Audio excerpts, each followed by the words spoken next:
ایک زمانہ تھا جب بنی اسرائیل مسلسل نافرمانی کی راہ پر چل رہے تھے۔ ان پر انبیاء کرام بھیجے جاتے رہے تاکہ انہیں سیدھے راستے کی طرف بلایا جائے۔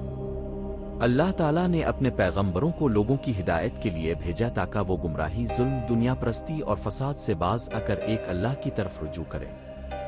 انہی پیغمبروں میں ایک نام حضرت علیہ السلام کا ہے، جو ایک عظیم نبی، زاہد، پاکیزہ سیرت انسان اور عدل و انصاف کی علامت تھے۔ حضرت علیہ السلام کا تعلق ایک نہایت ہی نیک اور پاکیزہ خاندان سے تھا۔ ان کے والد حضرت زکریا علیہ السلام ایک مشہور نبی اور عبادت گزار شخص تھے۔ حضرت زکریا علیہ السلام نے ساری زندگی اللہ کی عبادت میں گزاری، مگر ان کی زندگی کا ایک کرب یہ تھا کہ ان کے ہاں کوئی اولاد نہیں تھی۔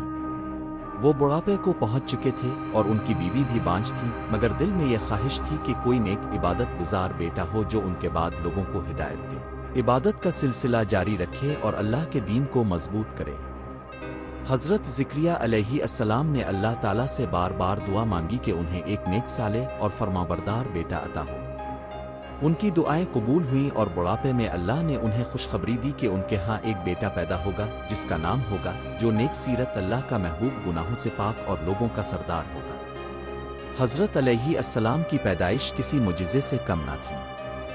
جب وہ پیدا ہوئے تو خاندان اور اہل شہر حیرت زدہ ہو گئے کہ اتنی ضعیف عمر میں یہ نعمت کیسے ملی، مگر یہ اللہ کی قدرت تھی۔ حضرت علیہ السلام بچپن ہی سے عام بچوں سے مختلف تھے۔ وہ نہ کھیلتے، نہ لڑتے، نہ دنیاوی چیزوں میں دلچسپی لیتے۔ ان کا دل اللہ کی یاد میں مگن رہتا۔ وہ عبادت کرتے، روزے رکھتے، خاموش رہتے اور غور و فکر میں مشغول رہتے۔ ان کی طبیعت میں سکون، سنجیدگی اور عاجزی نمایاں تھی۔ بچپن ہی میں اللہ نے انہیں حکمت، علم اور فہم عطا کر دیا۔ وہ تورات کے عالم بن گئے۔ عام طور پر لوگ بڑی عمر میں علم حاصل کرتے ہیں، مگر حضرت علیہ السلام بچپن میں ہی علم و دانائی کے بلند مرتبے پر فائز ہو گئے۔ ان کی زندگی زہد، تقوی اور سچائی کی مثال تھی۔ وہ کھانے پینے میں سادہ تھے، لباس میں عاجز، گفتار میں نرم اور دل میں خوف خدا سے لبریز۔ جوانی میں پہنچتے ہی اللہ تعالیٰ نے انہیں نبوت عطا فرمائی۔ حضرت علیہ السلام نے بنی اسرائیل کو گناہوں سے توبہ کی دعوت دی۔ ان کا پیغام سادہ مگر دل کو جھنجھوڑ دینے والا تھا۔ توبہ کرو، اللہ کی طرف رجوع کرو، اپنی زندگی درست کرو۔ وہ لوگوں کو بتاتے کہ اللہ کی طرف سے حساب کا دن آئے گا، جس میں ہر شخص سے اس کے اعمال کا حساب لیا جائے گا۔ حضرت علیہ السلام بنی اسرائیل کو بار بار ان کی غلطیوں سے آگاہ کرتے رہے۔ وہ ان سے کہتے کہ اللہ کے احکامات پر عمل کرو، تورات کی تعلیمات کو مت بھولو، اپنی زندگیوں کو پاکیزہ بناؤ۔ مگر بنی اسرائیل کا حال یہ تھا کہ وہ دنیا میں مگن ہو چکے تھے۔ انہوں نے اللہ کے دین کو اپنی مرضی سے بدل ڈالا تھا۔ وہ حرام کو حلال اور حلال کو حرام قرار دینے لگے تھے۔ ان کے علماء رشوت لیتے، جھوٹ بولتے اور دین کو دنیا کے لیے بیچتے۔ حضرت علیہ السلام نے نہ صرف عام لوگوں کو دعوت دی بلکہ بادشاہوں اور امراء کو بھی حق بات سنائی۔ اس وقت کا بادشاہ نہایت ظالم اور گناہگار تھا۔ وہ اپنے ہی بھائی کی بیوی پر دل ہار بیٹھا تھا اور اس سے نکاح کرنا چاہتا تھا، حالانکہ شریعت کے مطابق یہ رشتہ حرام تھا۔ اس کام کے لیے درباری علماء نے فتویٰ دینے کی کوشش کی، مگر حضرت علیہ السلام ڈٹ گئے۔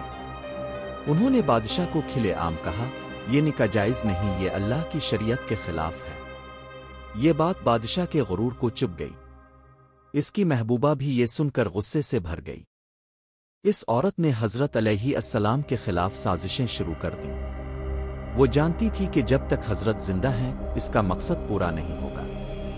اس نے بادشاہ کو ورغلایا، اسے اپنی محبت کا جال میں پھنسایا اور کہا، اگر تم مجھ سے محبت کرتے ہو تو کو قتل کروا دو۔ بادشاہ جانتا تھا کہ حضرت علیہ السلام ایک نبی ہیں، لوگوں میں ان کا مقام بلند ہے اور اگر ان کا قتل ہوا تو بغاوت ہو سکتی ہے۔ مگر عورت کی چالاکیوں، اپنی خواہشات اور اقتدار کی ہوس میں آ کر وہ اس سازش کا شکار ہو گیا۔ اس نے حضرت علیہ السلام کو گرفتار کرنے کا حکم دیا۔